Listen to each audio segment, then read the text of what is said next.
Hey, my name is Vincent DeFonte, better known as Vinsantos. I am the headmistress of the New Orleans Drag Workshop and owner-director of Funeral Gallery on Royal Street. My goal with my art is basically to change people's ideas about gender roles in society and also to help them find their inner diva and their inner confidence in life so that they can create a better world for all of us. So this is a prime example of what a Vinsantos art doll looks like. The doll itself is sculpted out of polymer clay, and then I paint mostly with cosmetics and acrylics, and then I'll go in with my huge collection of vintage and antique tchotchke that I have in my studio and just start to design their costumes. I do a lot of these beautiful women, which maybe or maybe aren't women.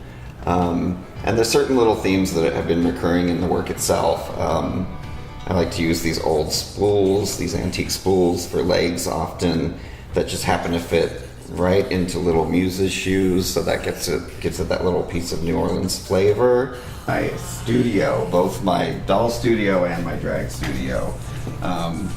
This is very typical right here for there just to be some random wig and a pair of vintage shoes laying around.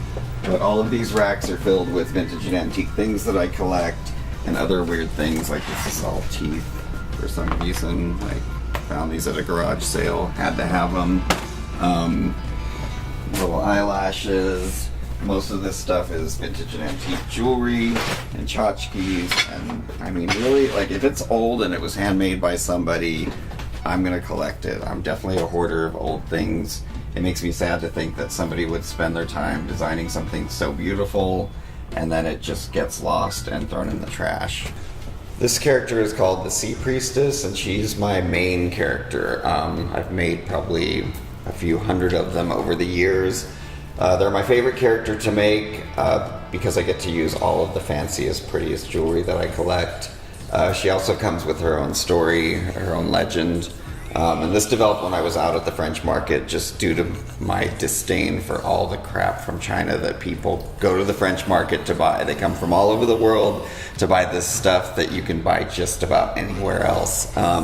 So she really has a problem with all that, and when she arrived in Mississippi, she decided she was going to take control of the cargo trade and sink all the ships bringing stuff from China into the bottom of the river, and then give safe passage to the boats that were bringing in beautiful textiles and art from all over the world.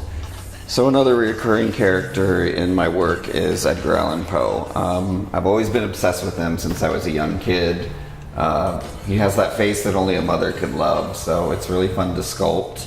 And I usually like to reference a lot of his work into the pieces themselves. So, you know, here we have the Telltale Heart and the Raven and a reference to the Pit and the Pendulum. I use piano hammers for their legs and feet. I'm a pianist and a musician, and I involve that into my performance art. This train here is like an old Katrina find from my friend's dad's train set that he had collected, a broken wing found on the street somewhere.